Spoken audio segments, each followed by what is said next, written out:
तो फिर से रिमाइंडर दे दिया जाए कि हम लोग आज पढ़ने क्या वाले हैं। अपने syllabus class second chapter that is electrochemistry, और उसका एक बहुत इंपॉर्टेंट टॉपिक जब हम लोग स्पेशली डिस्कस कर चुके थे लास्ट क्लास में, EMF of a cell equals to EMF of cathode minus EMF of anode. Cathode और एनोड में से एनोड हमारा लेफ्ट में होता है, कैथोड राइट में होता है, तो ई राइट माइनस ई लेफ्ट भी लिखना होता था। और एक और बात हुई थी कि जो ईएमएफ ऑफ सेल नहीं पढ़ रहे हम लोग, और उसके लिए ईएमएफ ऑफ कैथोड वो भी नहीं चाहिए, ईएमएफ ऑफ एनोड वो भी नहीं चाहिए। हम लोग ये सारी चीजें पढ़ रहे थे स्टैंडर्ड कंडीशन, है ना। 298 केल्विन टेम्परेचर और 1 मोल 1 एम यानी कि 1 मोल पर लीटर कंसंट्रेशन। ठीक है खुशी, ठीक है खुशी, ओके। चलिए सुभाष गौर कीजिए प्लीज। आज के क्लास में हम लोगों को जो कुछ पढ़ना है वो कुछ ऐसी चीज है बेटा, पढ़ना है हम लोगों को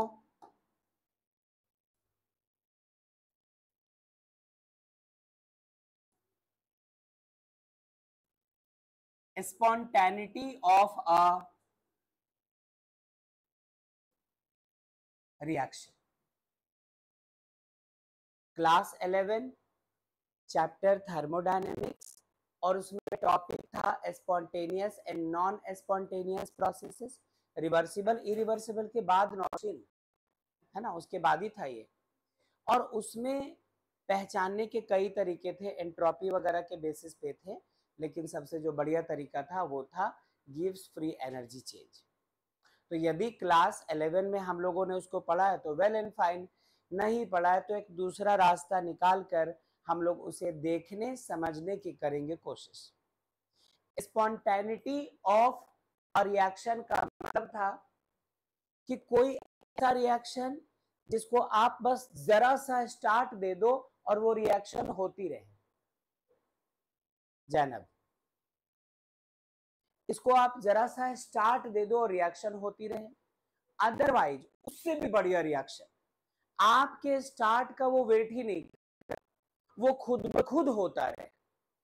तो कोई भी ऐसा केमिकल रिएक्शन जो खुद ब खुद होता रहे, बाहर से कोई एक्सटर्नल एजेंसी अप्लाई करने की जरूरत ना पड़े, हम लोग ऐसे रिएक्शन को स्पॉन्टेनियस रिएक्शन कहते हैं। अच्छा, तो हेडिंग हो गया स्पॉन्टेनिटी ऑफ अ रिएक्शन। या फिर आपकी बुक में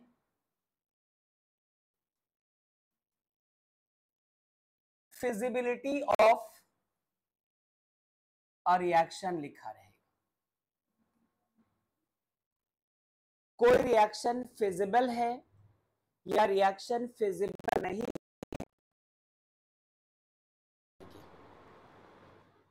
तो फिजिबल होने का मतलब है कि उस रिएक्शन का होना यदि पॉसिबल है तो फिजिबल, रिएक्शन का होना पॉसिबल नहीं है तो नॉट फिजिबल। आपने शेर के सामने मांस रख दिया, कितना चांस है, और शेर भूखा भी है 2-3 दिनों से, तो शेर के सामने आप मांस रखने जा रहे हैं, वो मांस शेर खाएगा या नहीं खाएगा, चांस कितना है? 100%। भूख लगी है, 3 दिन से कुछ नहीं खाया, और आप ये भी सुनो मांस कितना लेके जा रहे हो, 250 ग्राम। यदि रख के जल्दी से नहीं भागे और 65 किलो और खाएगा, आपको मुझे भी खा जाए, तो ये रिएक्शन 1000% फिजिबल है, इसके होने पर कोई शक हो ही नहीं सकता। क्या यहां तक ठीक?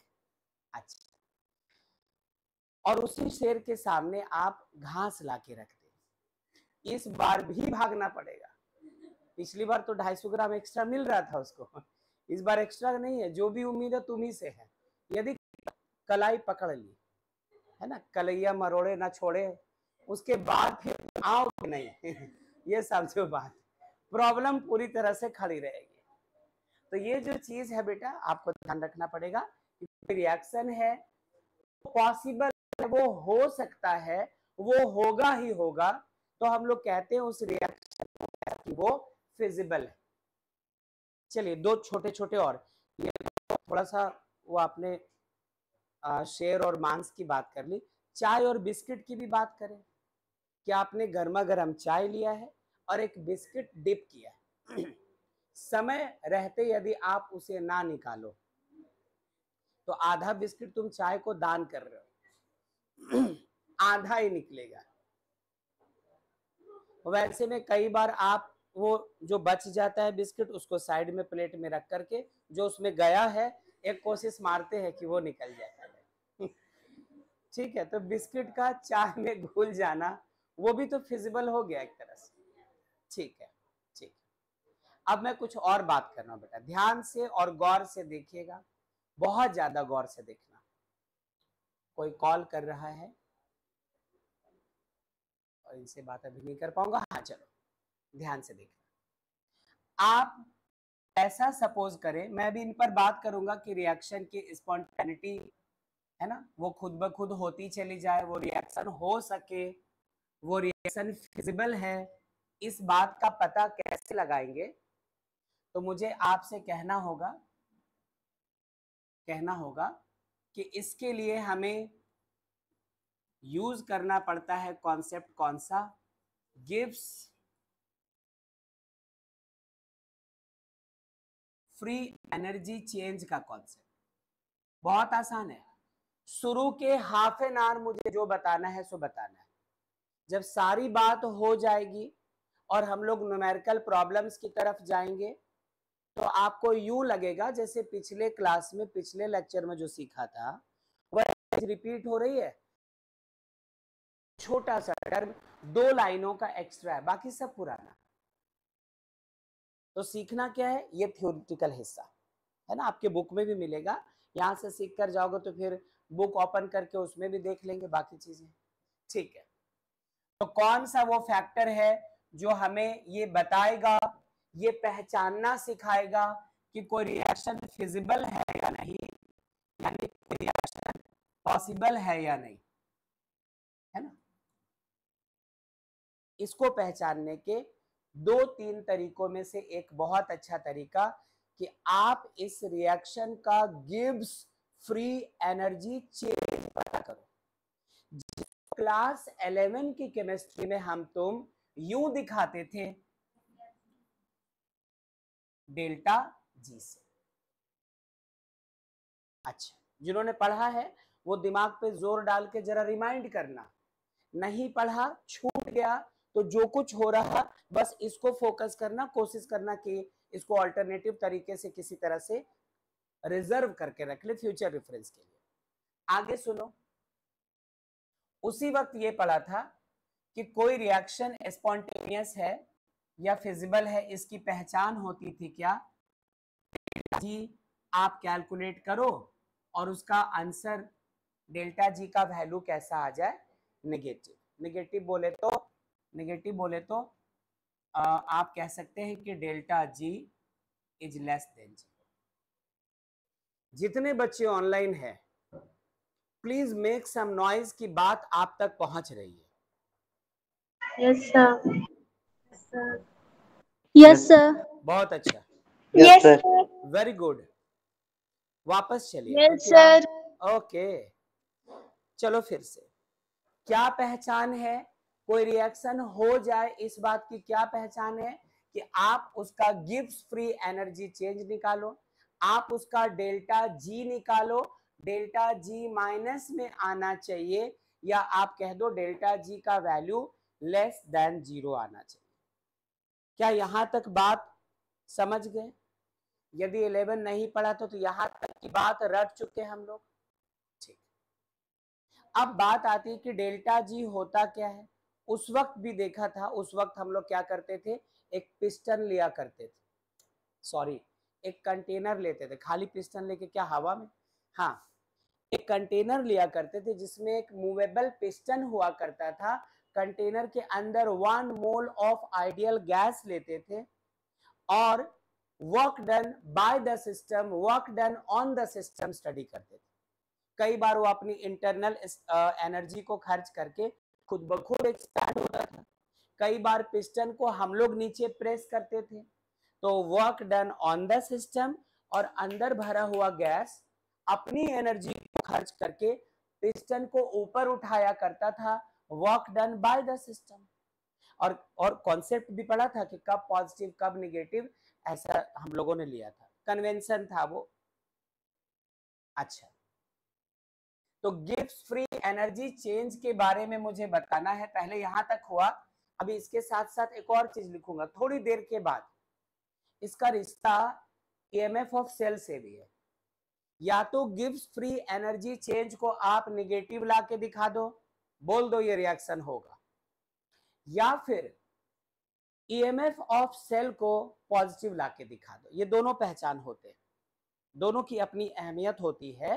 करेंगे बातचीत उसके पहले ये जो डेल्टा जी हमारा था, इसको हम लोग कैसे डिफाइन करते थे क्लास 11 में, वर्क डन निकालते थे, आपको याद होगा, है ना। Work done W equals to minus P delta V, क्या क्या तो था, याद है ना, क्लास 11 की बात है। अच्छा, डेल्टा G इक्वल्स टू होगा निगेटिव, एक माइनस का sign, delta G equals to negative of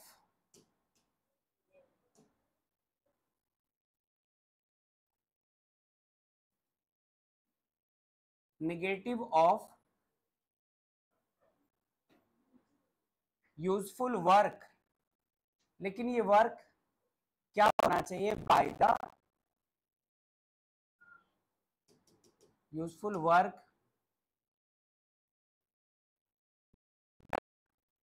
bye the system. वो और बात है कि क्लास 11 में हम लोग सिस्टम का मतलब एक कंटेनर, उसमें भरा हुआ कोई गैस, उसमें फिट किया हुआ कोई मूवेबल पिस्टन, वो सब लेते थे। आज क्या पढ़ रहे हैं हम तुम, इलेक्ट्रोकेमिस्ट्री। आज हमारा सिस्टम क्या होगा, कोई केमिकल रिएक्शन। आज सिस्टम का हिस्सा क्या होगा, केमिकल रिएक्शन की वजह से प्रोड्यूस होने वाली कुछ electricity, positive negative charge, anode cathode, उनके बीच पोटेंशियल का डिफरेंस, यही सब तो होगा आज हमारा सिस्टम। जैनब आप ठीक है, अच्छा गुड। वापस चलते हैं, विपिन गौर करना, विश्वजीत, सनी ध्यान दीजिएगा, और जितने बच्चे ऑनलाइन है वो ध्यान देते रहना। मैं चूंकि सारा ध्यान यहाँ रखा हूं, तो अभी आपसे बात करने नहीं जा रहा हूं, अभी बस देखते रहना, ठीक है। Delta G equals to negative of useful work done by the system. किसी की वजह से किया हुआ वर्क निगेटिव कैसे हो सकता है? यदि आपने किसी को कुछ पैसा दिया और वो उसके बदले कुछ काम कर रहा है, तो फिर वो वर्क तो अच्छी बात है, जो आपने कहा था वो वर्क करके दिया। लेकिन आपको याद तो है, आपको याद है कई बार आप कुछ पैसा देते हैं कि ये जो ईंटें रखी हुई इनको छत तक पहुंचा देना है ना। जो लेबर चार्ज होगा आप लेना, इसको सारी ईंट छत तक ले जाओ और शाम तक वो 1000 रुपीज आप ले जाना, इतनी सारी ईंटें पहुंचा दो। तो आपने 1000 रुपीज दिया। अब जिनको काम दिया है वो थोड़े आलसी है ना, वो बात बात पे वो ईंट को ऊपर पहुंचाना छोड़कर वो कुछ और, मतलब टाइम थोड़ा पास करने लग रहे हैं। आपको देखकर बार बार गुस्सा आ रहा है, आप बार बार कह रहे हैं कि फिर ये तो काम ही नहीं हो पाएगा। मतलब आपने पेमेंट 1000 जरूर किया, बट वो सारा काम खत्म होने के बाद देखा कि जितना पेमेंट किया उससे कम ही काम हुआ है, बाकी पेमेंट फालतू में चला गया। तो वर्क कैसा हुआ, निगेटिव। जितनी आप दे रहे हो एनर्जी, जितने वर्क को एक्सपेक्ट कर रहे हो, उससे कम वर्क मिल रहा है, यही समझ लो। बहुत सारी एनर्जी वेस्ट हो जा रही, बर्बाद हो जा रही है, ये समझ लो। तो यहाँ पर हम लोग इस चीज को, जो निगेटिव की बात की गई है ना, वो इसी बात को दिखाता है। यूजफुल वर्क डन, यूजफुल का मतलब जितना आपको वापस मिला, work done by the system. अब इसके आगे ज्यादा नहीं जाकर इसको डिस्कस करने के लिए ऐसा करो, केमिस्ट्री के पिछले 2-3 क्लासेस में आप जिस तरह का सिस्टम स्टडी किया करते थे वैसा पहले लो, और उसमें हम लोग ऐसा करो कि ये रहा हमारे पास कोई एक मेटल रॉड, ये ठीक इसके बगल में एक दूसरा मेटल रॉड है। किसी एक मेटल रॉड को आप पॉजिटिव कह दीजिए और दूसरे मेटल रॉड को नेगेटिव। क्यों पॉजिटिव हुआ है ना, क्यों नेगेटिव हुआ, इस बारे में बात नहीं कर रहे हम लोग, बस एक पॉजिटिव है एक नेगेटिव है। एक में ढेर सारे इलेक्ट्रॉन्स हैं, बहुत सारे नेगेटिव चार्जेस इकट्ठा है, इसलिए एक को हम लोगों ने नेगेटिवली चार्ज्ड इलेक्ट्रोड कहा, दूसरे के पास बहुत सारे पॉजिटिव चार्जेस। तो क्या हम लोग बीते क्लासेस में ऐसा पढ़ चुके हैं कि जिस इलेक्ट्रोड पे नेगेटिव चार्ज है उसको हम लोग क्या कहते हैं, क्या कह रहे थे उसको हम लोग, एनोड, और जिस पे पॉजिटिव चार्ज हो उनको क्या कह रहे थे, कैथोड। इनके पास नेगेटिव चार्जेस की भरमार, इसके पास इलेक्ट्रॉन्स ही इलेक्ट्रॉन्स, इसके पास पॉजिटिव चार्ज।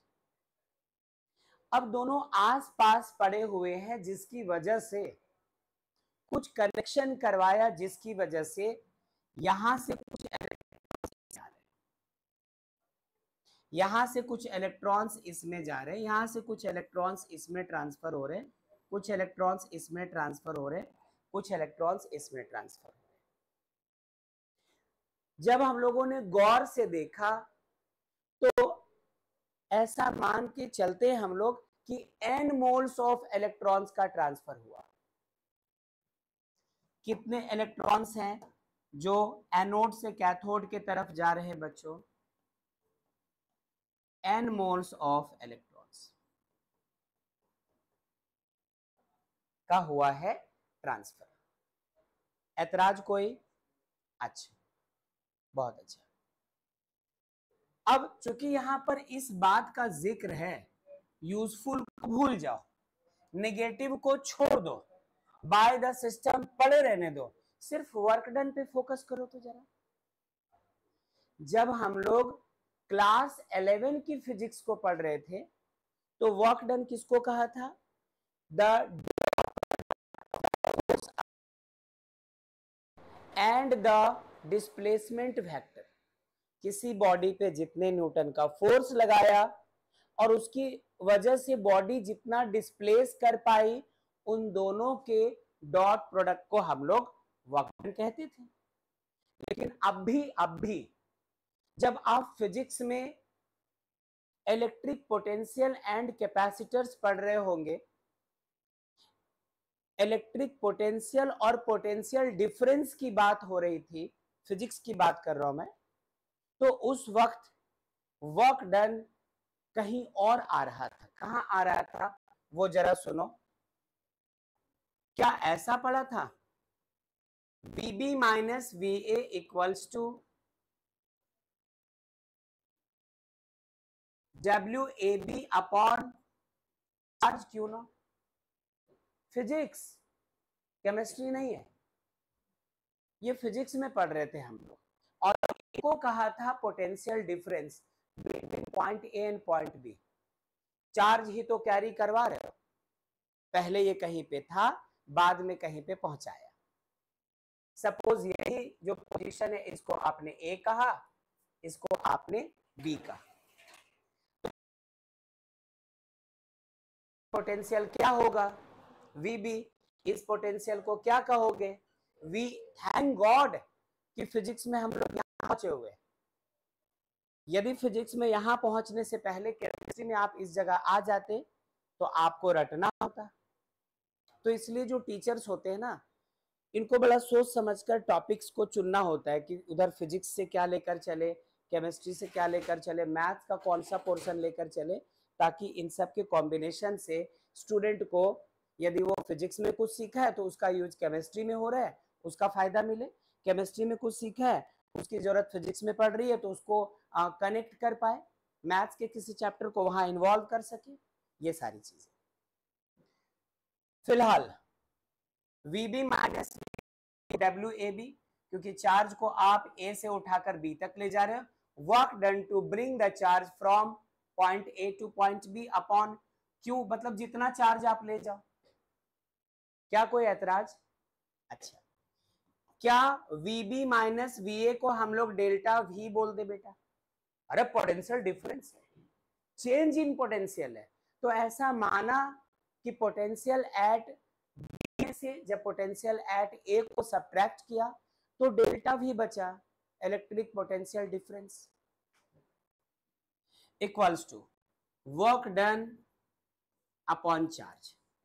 ये AB नहीं लिखा जाओ, ये Q0 नहीं लिखा जाओ, क्रॉस मल्टीप्लिकेशन करवाओ बेटा, तो वर्क डन इक्वल्स टू हो जाएगा Q इंटू डेल्टा V। देख लीजिए अच्छे से, आपके एनसीईआरटी बुक में मिल जाएगा, आपके दूसरे जो रेफरेंस बुक्स है वहां दिख जाएंगी ये चीजें, कोई चौंकने की जरूरत नहीं है। यदि स्कूल में पढ़ाया गया हो तो उनके स्कूल के टीचर के नोटबुक में आपको मिल जाए, किसी अदर सोर्स में पढ़ा हो, वो सारी चीजें जब डिस्कस की जाती हैं तो एक्सप्लेनेशन रहता है। अच्छा, यहां से और आगे चलते हैं। क्या यहां तक कहीं कोई डाउट हम लोगों को? क्या हम लोगों को डाउट? क्या आप लोगों को डाउट? No sir. ठीक है, ठीक है, no thank you, sir. Thank you बेटा, थैंक यू। अब आगे सुनो, आप ये वर्क कैसे निकालोगे? चार्ज जितना ट्रांसफर हुआ है इस एनोड से उस कैथोड तक, आपको वो निकालना पड़ेगा, और पोटेंशियल डिफरेंस निकालना पड़ेगा इस केस के बीच का। क्या इस चीज को यहां के बाद आगे बढ़ाना शुरू करें हम लोग? हाँ बोल दीजिए कोई। हाँ, ठीक है, बहुत अच्छा, बहुत अच्छा। अनमोल बहुत ज्यादा ध्यान देना, इसका मतलब नहीं कि अनमोल ही पूरा ले रहा है, मतलब बात बता रहा हूं, ध्यान ज्यादा देना है। हाँ ठीक है, जब तुम पढ़कर कुछ बन जाओ तो मुझे ऑफिस में आने मत देना। हाँ आओ सुनो, वॉचमैन को कहना कि रोको इनको, इस बुड्ढे को बाहर, बहुत बहुत टॉर्चर करता था ये। नहीं, इनका ऑफिस होगा और बाहर वॉचमैन। चलो रुको, दोस्त ऐसे ही होते हैं। मांग लो पैसा वापस ले लो, तो उस दिन क्या खर्च किया था वापस मांगो। चलिए वापस, हाँ वापस वापस वापस वापस, ध्यान दीजिए, गौर कर, इंपॉर्टेंट बात हो गई, थोड़ा नीचे रखना। हाँ सुनो, रुक जाइए, ये हमें चार्ज निकालना है और ये पोटेंशियल डिफरेंस निकालना है। रुक जाओ जरा, रुक जाओ, ऐसे ही इक्वेशन 1 बोलकर छोड़ दिया। पहले पता करो हम लोग इस एनोड से इस कैथोड तक कितना चार्ज ट्रांसफर हुआ। अब फोकस करो हम लोग क्यू कैलकुलेट करने पर। ओके, अपराजिता ध्यान दीजिए और जैनब, क्यू यदि हम लोगों को निकालना है तो कितने कूलॉम्ब का चार्ज ट्रांसफर हुआ वो जरा सोचिए। आपने n मोल्स कहा है, Q इक्वल्स टू हुआ चार्ज ऑन ऑफ इलेक्ट्रॉन्स, ठीक है, n मोल्स ऑफ इलेक्ट्रॉन्स, ठीक है,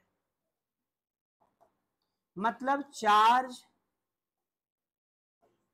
ऑन, तुम ही बताओ क्या हम लोग बचपन से पढ़ते आ रहे जब हमारी उम्र 1.5 साल की थी कि 1 मोल इक्वल्स टू 6.022 इंटू 10⁻23। हाँ, उस वक्त 1.5 साल के थे आप, जब चलना सीख रहे थे तब भी यही बात हम लोग कहते थे, पेरेंट्स को समझ में नहीं आता है ना, यही बोलते बोलते टहलते थे कि 1 मोल इक्वल टू 6.022 10 ये गार्जियंस की मजबूरी थी, वो नहीं समझते। चार्ज ऑन 6.022 इंटू 10⁻23 इलेक्ट्रॉन्स, क्या ये सही है बेटा? गलत है, क्योंकि 6.022 इंटू 10⁻23 तो 1 मोल है। आपने कितने मोल्स की बात की है? n मोल्स, तो इसको मल्टीप्लाई करना पड़ेगा इंटू n से। प्लीज ध्यान देते रहिए, बहुत ज्यादा इंपॉर्टेंट चीज है, क्योंकि आगे चलकर हम लोगों को फैराडेज लॉ भी पढ़ना है और उस वक्त ये चीजें आ रही होंगी दोबारा, तो यदि आज समझ के रख लोगे तो दोबारा शायद जरूरत ना पड़े। आई रिपीट, क्यों निकालना था? हम लोगों ने ऐसा माना कि इस एनोड से इस कैथोड के तरफ n मोल्स ऑफ इलेक्ट्रॉन चले गए, तो कितने कूलॉम्ब का चार्ज ट्रांसफर हुआ ये निकालना था। इसका मतलब charge on n moles of electron. अच्छा, इसका मतलब charge on 1 mole of electron into क्या? n। 1 मोल 6.022 इंटू 10⁻23। अच्छा, ठीक है, ये कैसे निकल सकेगा वो सुनो। इसको आप लिख सकते हो,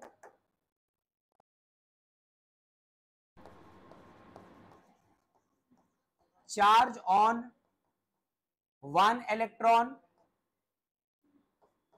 इंटू 6.022 इंटू 10⁻23 मल्टीप्लाइड बाई क्या? n। इसी बात को, कुछ खास नहीं किया, इतने सारे इलेक्ट्रॉन्स की बात एक बार में कह दी थी हम लोगों ने। तो हम लोग क्या कर गए कि इसको चार्ज ऑन 1 इलेक्ट्रॉन लिखा और 6.022 इंटू 10⁻23 को यहां रहने दिया, n अपनी जगह।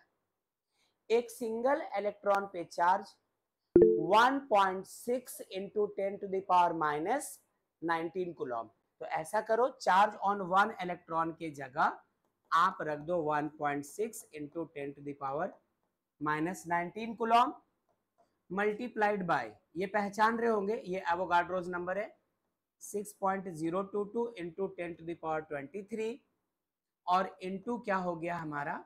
n। जब आप इन दोनों को मल्टीप्लाई करोगे तो अराउंड अबाउट, तो लमसम हम लोगों को मिलेगा कितना? 96500 कूलॉम। एग्जैक्ट इतना नहीं होता है ना, कुछ कम होता है, इसको अप्रोक्स करके हम लोग इतना लिख देते हैं 96500 कूलॉम, और इसको मल्टीप्लाई किससे करना होगा? n से। ये जो 96500 है ना, n तो रहने दो, n तो रहने दो, आप मल्टीप्लाइड बाय f कह दो, क्योंकि ये जो चीज है इसको हम लोग कहते क्या है?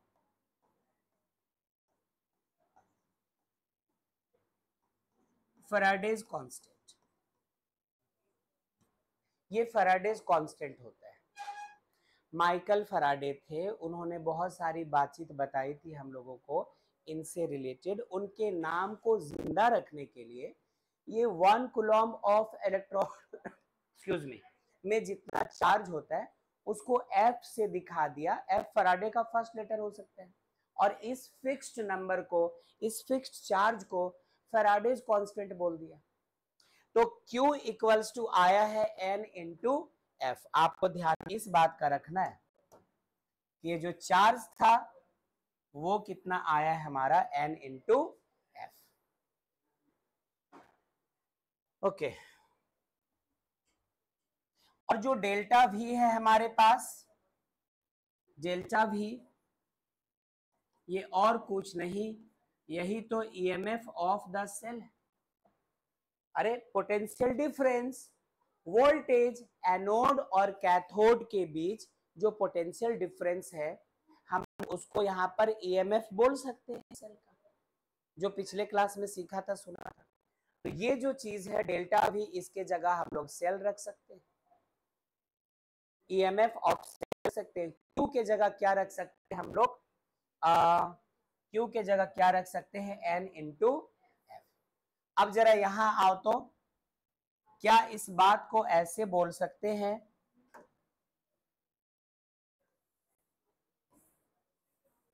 क्या इस बात को ऐसे बोले हम लोग, थोड़ा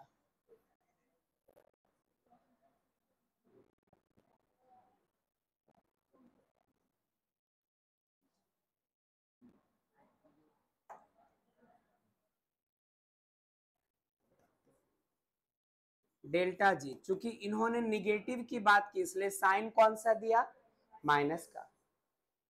और जो वर्क डन था यही तो पता किया, माइनस ऑफ डब्ल्यू, मतलब माइनस ऑफ डब्ल्यू के जगह क्या, Q times equals to minus रहने दिया, क्यू के जगह क्या रख सकते हैं हम लोग, एन इंटू एफ, और साथ में डेल्टा भी अभी बात की थी हम लोगों ने, माइनस जैसे का तैसा, एन जैसे का तैसा, एफ जो का त्यों, और डेल्टा भी, चूंकि हम लोग सेल की बात कर रहे हैं तो ईएमएफ ऑफ दिस सेल।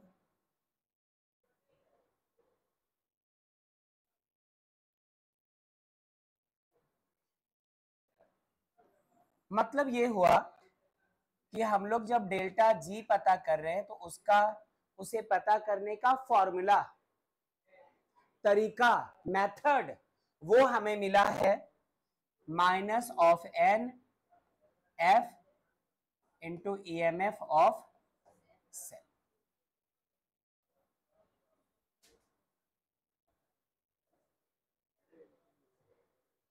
तो यदि ये बात कि हमें आज पढ़ना था फिजिबिलिटी ऑफ अ रिएक्शन, कोई रिएक्शन दो चीजों के बीच हो पाएगा या नहीं हो पाएगा ये जानना था, तो आपको पहले पहचान बताई गई स्पॉन्टेनिटी या फिर फिजिबिलिटी ऑफ रिएक्शन की, क्या कि उसका गिव्स फ्री एनर्जी चेंज, मतलब डेल्टा जी निगेटिव आना चाहिए, डेल्टा जी लेस देन आना चाहिए। और डेल्टा जी होता क्या है, क्लास 11 में जाना पड़ा, negative of useful work done by the system.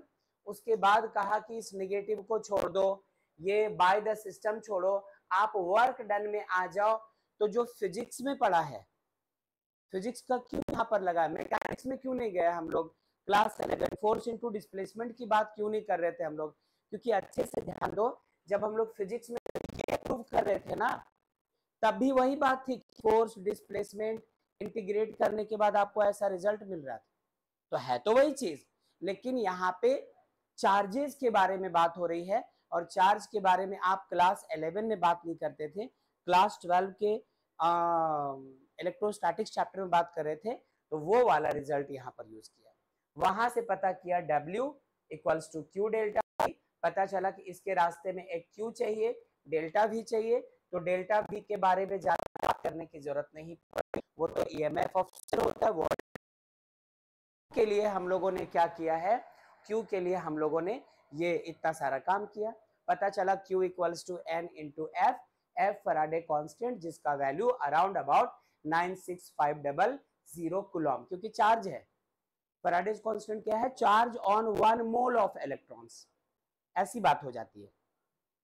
तो इसलिए हम लोगों ने इन सारे वैल्यू को लिया, डेल्टा जी जैसे का तैसा, निगेटिव लिखा था जैसे का तैसा, वर्क डन था W, माइनस का साइन जैसे का तैसा, W के जगह Q डेल्टा V, फिर याद आया माइनस रहने दो, Q के जगह N into F, delta V त्यों, minus N F delta V के जगह EMF of cell, ultimately delta G equals to minus N F into EMF of cell.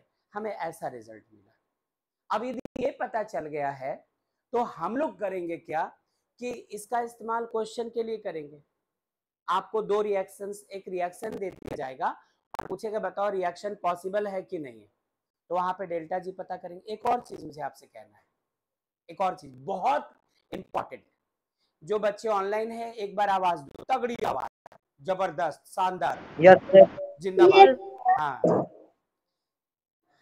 ये शानदार, Yes, जबरदस्त, sir. जिंदाबाद। हाँ, चलो छोड़ो, यस सर।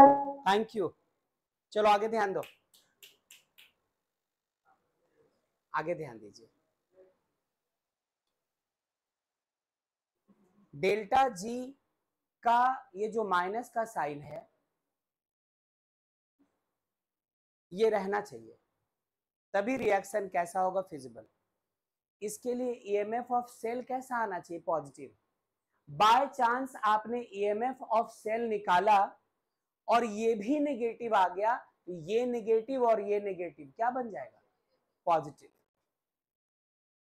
तो एक और खतरा है, या एक और पहचान बना लो इसको, कि या तो बोलो कि रिएक्शन फिजिबल तब होगा जब डेल्टा जी लेस देन 0, या फिर ऐसा बोलो कि ईएमएफ ऑफ सेल कैसा आना चाहिए, ग्रेटर देन 0। कहीं ये भी नेगेटिव आ गया तो वो माइनस और ये माइनस क्या हो जाएगा, प्लस। डेल्टा जी पॉजिटिव हो गया, मतलब वो रिएक्शन फिजिबल नहीं हो पाया।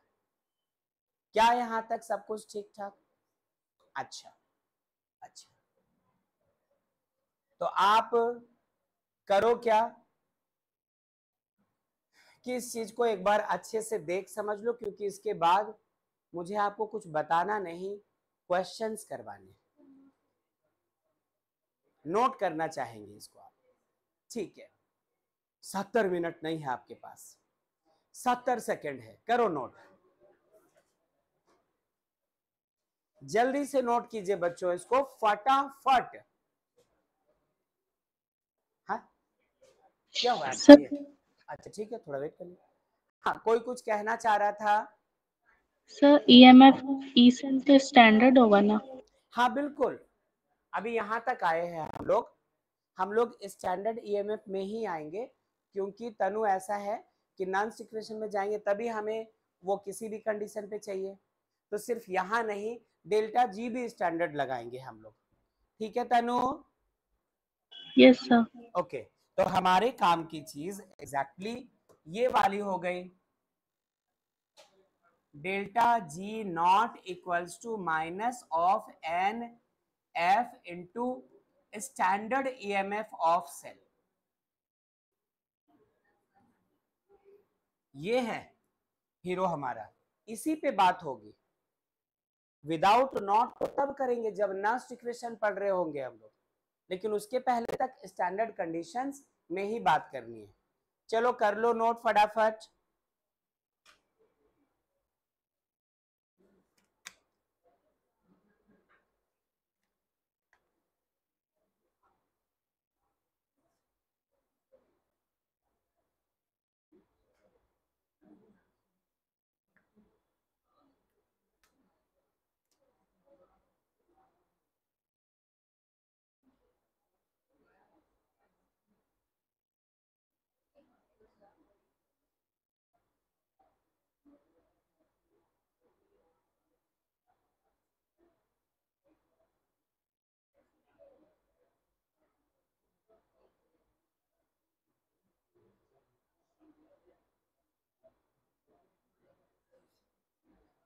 जिया, तहसीन, श्रुति, श्रेया, सेजल, राम, माहिरू, जुगेश, अतीत, अमित, अमर, तनु, सिद्दिका। क्या ठीक है बच्चों, यहां तक आप हल्के मन से यस नोट सर। कर पा रहे हैं? Yes, sir. Okay Yes, sir. Okay Yes, sir. Okay, मन में कोई बोझ तो नहीं है कि ये पोर्शन नहीं, ये पता नहीं, ये कहाँ से। फिजिक्स की कनेक्टिविटी है थोड़ी सी, तो आप अपने फिजिक्स टीचर से बात करो जो फिजिक्स पढ़ाते। मुझे क्या पता फिजिक्स क्या है, तुम जानो। हाँ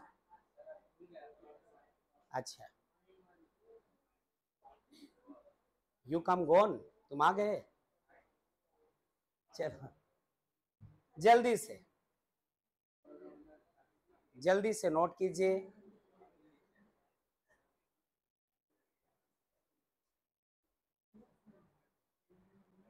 खुशी यहाँ कोई प्रॉब्लम? क्या बोलो?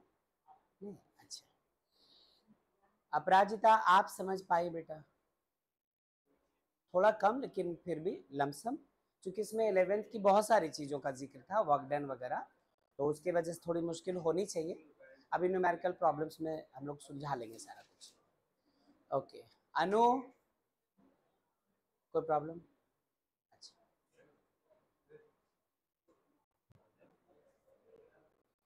नोट कर लीजिए।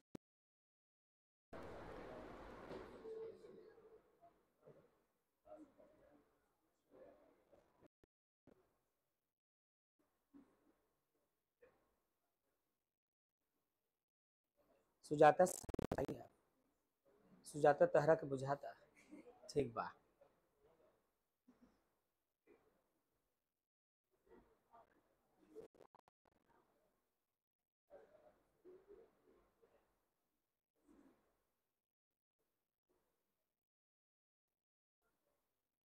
सुभाष भी शोरगुल करने लगे हैं जब से आप मरून कलर के टी शर्ट्स में आते हैं। सब लोगों को गाना समझ में आ गया। चलो जल्दी करो।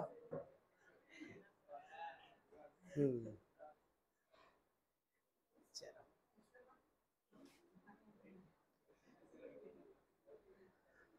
नोट हो गया बच्चों? जो बच्चे ऑनलाइन हैं उन सब का थोड़ा सा थोड़ा बाकी रह गया, जल्दी से देखिए।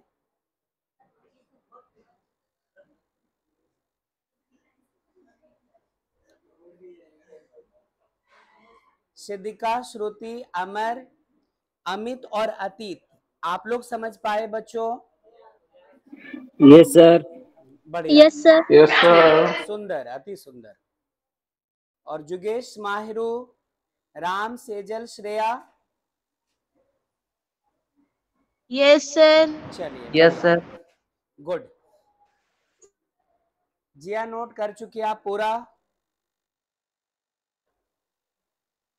Yes sir. क्योंकि यहाँ स्वर्णा भी नोट कर चुकी है, वही मैं देख रहा था कंपटीशन में कौन आगे है। अब सिर्फ कलर भर रही है, रेड है वो रेड, जो ब्लू है ब्लू करी, नहीं स्वर्णा? चलो जैनब समझ पाई बेटा? क्योंकि इसमें मैं फिर से कहता हूँ कि जिस किसी का 11th में ये टॉपिक मिसिंग था उनके लिए तो समझना रटना एक सा था। अच्छा, लाइट आ गई, चलो ठीक है। वही मुझे यहाँ अंधेरा लग रहा था, पता नहीं क्यों। चलिए,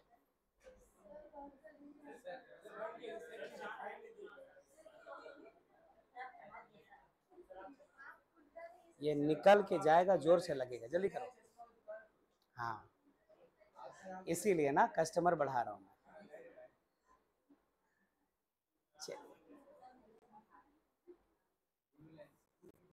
संजना नोट कर चुके?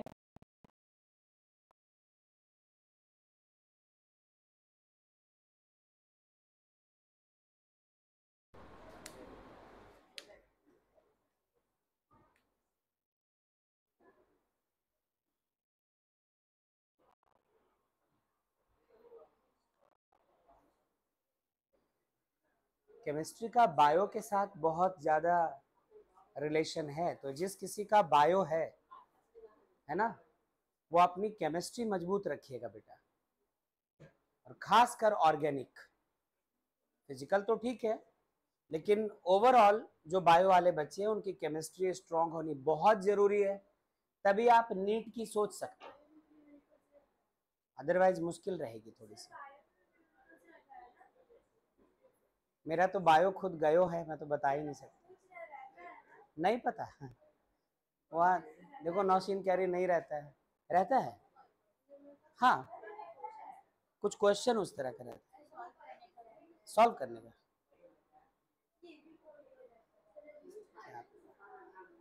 हम नहीं, यही लोग कह रहे हैं। चलो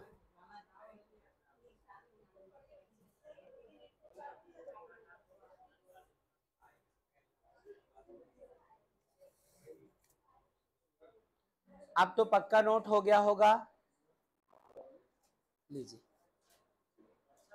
एक पीछे भेज दीजिए वहां बॉयज के पास।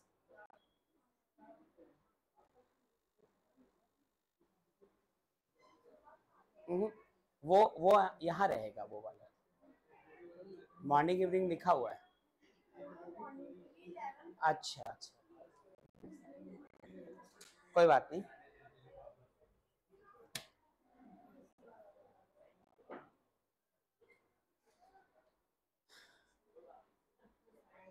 चलो ठीक है बच्चों, जो बच्चे ऑनलाइन हैं उन सबका हो चुका है।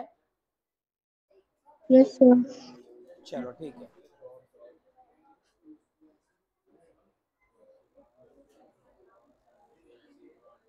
ये मैसेज किसने किया?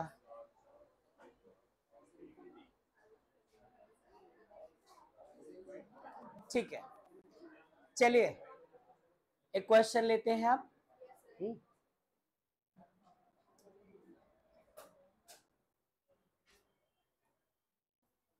क्वेश्चन है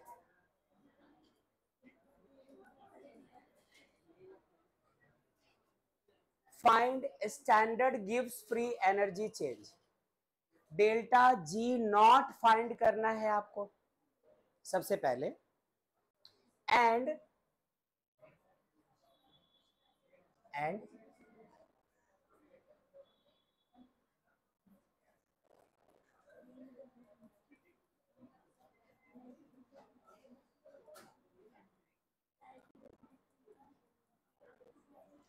द फिजिबिलिटी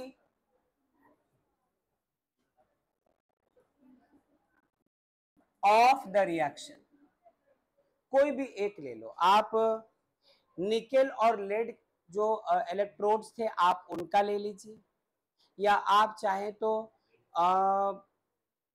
जिंक और कॉपर ले लो, या कोई भी दूसरा तीसरा इलेक्ट्रोड ले लीजिए जो हम लोग अब तक पढ़कर आ रहे हैं, और आपको उनका चाहिए होगा डेल्टा जी जो कि स्टैंडर्ड कंडीशन में हो, और उसके बेसिस पे यदि डेल्टा जी नेगेटिव आया तो कह देंगे रिएक्शन फिजिबल है, रिएक्शन पॉसिबल है, ये रिएक्शन हो सकता है। नेगेटिव आया तो, और यदि पॉजिटिव आ गया तो वो रिएक्शन पॉसिबल नहीं है। तो हम लोग क्या करेंगे वो देखिए जरा, कोई भी एक ले लो। कौन सा रिएक्शन था उस दिन? जिंक मेटल जो कि सॉलिड फॉर्म में है, कन्वर्ट किसमें हो रहा? Zn2 प्लस एक्वस फॉर्म में, और कंसंट्रेशन कितना है बच्चों? 1। यही था ना, इलेक्ट्रोड रिएक्शन लिया था पिछले क्लास में। ओके, ये रहा सॉल्ट ब्रिज। यहां पहले आपके पास था कॉपर Cu2 प्लस 1m, इसका कंसंट्रेशन कन्वर्ट किस में हो रहा? Copper solid form. अब नया कुछ नहीं करना है, जो आप पहले से जानते हैं सिर्फ उतना समझना जरा।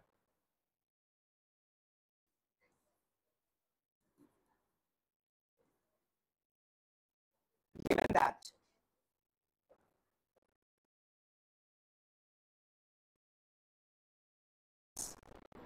Zn minus 0.76 volt, E naught Cu2 plus slash Cu plus 0.34 volt. और यदि आपको इसमें फराडे तो ना छोड़ो ना, वो हम लोग खुद उसका वैल्यू रख ही लेंगे, कोई इशू नहीं। इतना सब कुछ। अब हिंट हम लोग कर जाते हैं एक दूसरे को, कैलकुलेशन अभी के अभी आप करेंगे, ठीक है? रुकिएगा जरा, जरा ठहरना सिर्फ।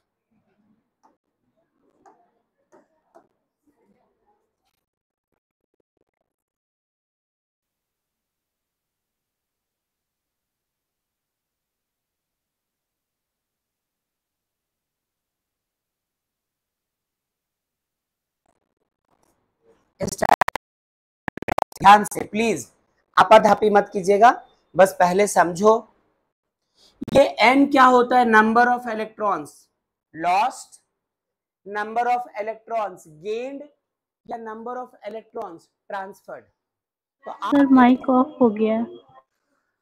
ऐसा नहीं, ऑफ तो नहीं है, माइक तो है ऑन।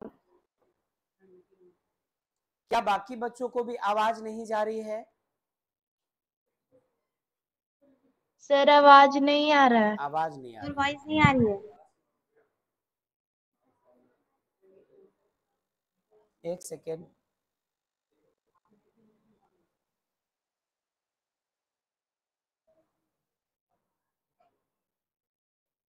ये हुआ था। कितनी देर से माइक ऑफ थी? जो बच्चे ऑनलाइन है बताइए प्लीज। सर फॉर्मूला लिखे ना तब से। फॉर्मूला लिखा था उसी वक्त। ओके, खुद ब खुद कैसे? यहाँ अंदर कोई है भी नहीं और हम लोग क्लास तो ऑन करके शुरू करे थे। कुछ भूत का चक्कर है? किसी ने यस सर कहा? कौन है? यही शापित आत्मा है। ठीक है,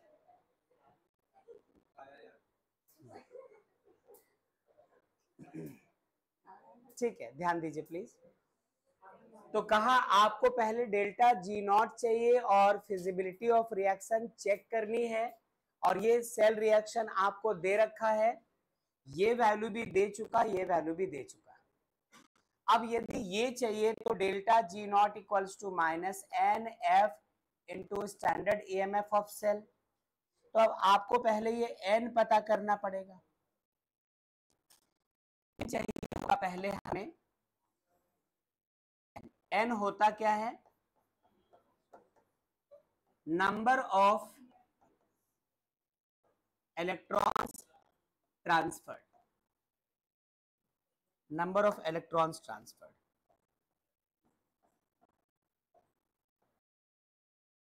रिएक्शन के दौरान जिंक ने यदि इलेक्ट्रॉन लॉस किए हैं तो कितने?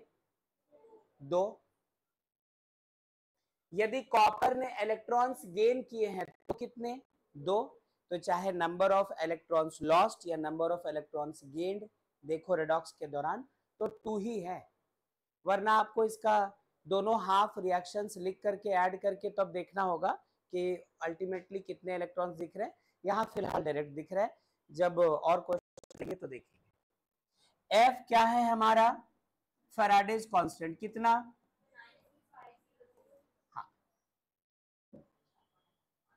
96500।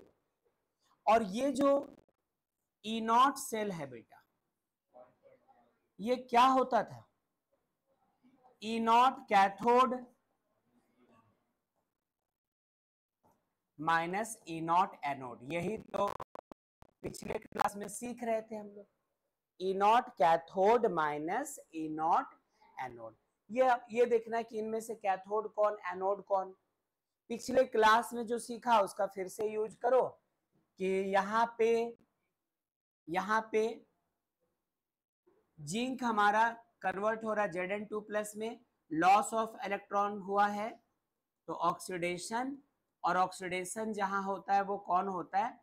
एनोड।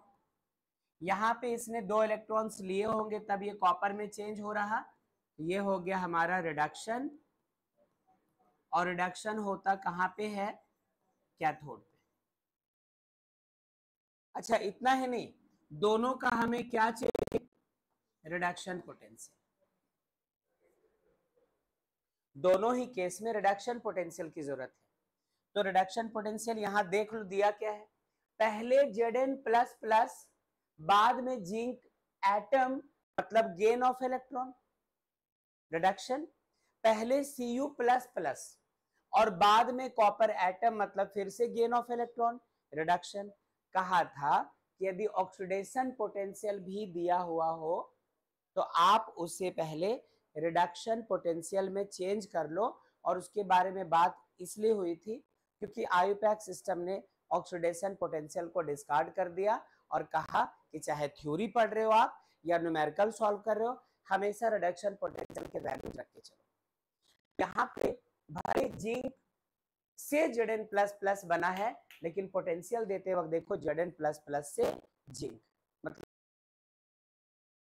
तो यदि ऑक्सीडेशन पोटेंशियल दिया होता, साइन को चेंज करते हम लोग और तो रिडक्शन पोटेंशियल में ले आते, लेकिन ऐसी जरूरत यहाँ पे नहीं पड़ी। दैट्स वाई यहाँ पर चीजें आपके सामने है, जरा इनको कैलकुलेट कर लो।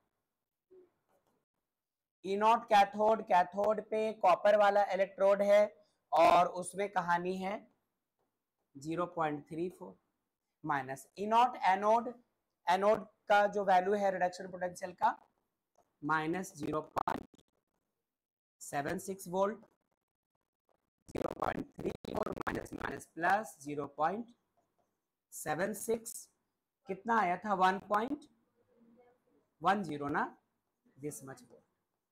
लेकिन ये आंसर थोड़ी है, आंसर में तो आपको ये चाहिए।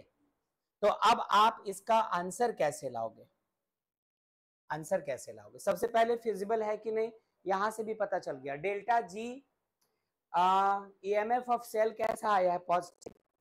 कह रहे थे दो पहचान है रिएक्शन की फिजिबल होने की, या तो डेल्टा जी निगेटिव या तो ईएमएफ ऑफ सेल पॉजिटिव। यही पर तो हमें इशारा मिल चुका है, लेकिन फिर भी चूंकि इन्होंने जिद किया था कि डेल्टा जी नॉट निकालो ही, तो हम लोग फाइनली अब इस तरफ जा सकते हैं कि therefore standard gives free energy change equals to minus N के जगह कितना बच्चों 2, एफ के जगह 96500 और ईएमएफ ऑफ सेल के जगह 1.10। देखो ये सारा वैल्यू जो आएगा डेल्टा जो भी आएगा तो नेगेटिव, क्योंकि इन्होंने मांगा है इसलिए कैलकुलेट भी करना पड़ेगा। तो आप कैलकुलेट कर सकते हो मल्टीप्लाई करके, लेकिन यहाँ दो प्रूफ मिल चुके हैं कि ये रिएक्शन हमारा फिजिबल होगा। नौसिन डरा रही हो बार बार उधर, मुझे लग रहा है गिरने वाला है। भक्त नौसिन फौसिन, हाँ सुनो तो डेल और क्या करे बताओ, तब से उधर ही देख रही, तो मुझे लग रहा है क्या पता कोई बुक गिरेगा कि रैक गिरेगा पूरा, और पुलिस केस बनेगा अलग। इतने सारे बच्चे इधर बैठे हुए और सबको हेड इंजरी, किसी का कंधा जाएगा। हाँ सुनो, हाँ ठीक है, तो आप यहाँ पर कैलकुलेट कर सकते हैं। तो वो जो भी आएगा वो आपका आंसर। और दूसरी बात, ये आंसर तो आपको कैलकुलेट करना, और ये कह रहा कि रिएक्शन फिजिबल है कि नहीं, ये रिएक्शन पॉसिबल है कि नहीं, तो उसके लिए बात आ गई delta ji negative. Therefore the given reaction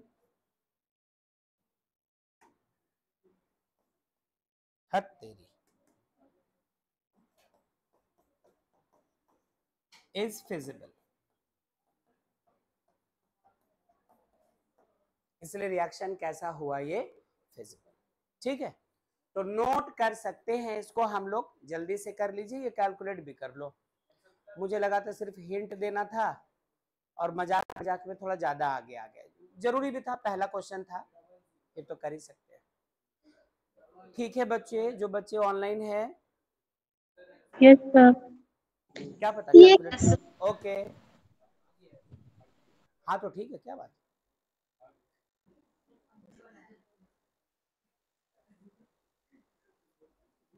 ठीक है, कौन है जो लिव हुआ है? नहीं, तकरीबन है सब लोग। माहिरू मौजूद हैं आप? Yes sir. Okay, Yogesh lift हुआ है शायद।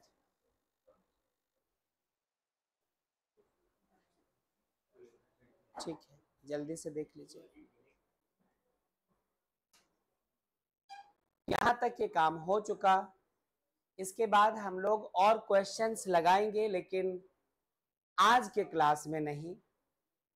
आपके पास जो कोई बुक हो, उस बुक से इस तरह के क्वेश्चंस होंगे वो अप्रोच करना, और हम लोग भी अगले क्लास में इस पर कुछ न्यूमेरिकल प्रॉब्लम्स करेंगे, देन इस टॉपिक से बाहर आएंगे। नोट आप कर ही रहे हो, कर लो नोट, और मैं क्या करता हूं तब तक छोटी सी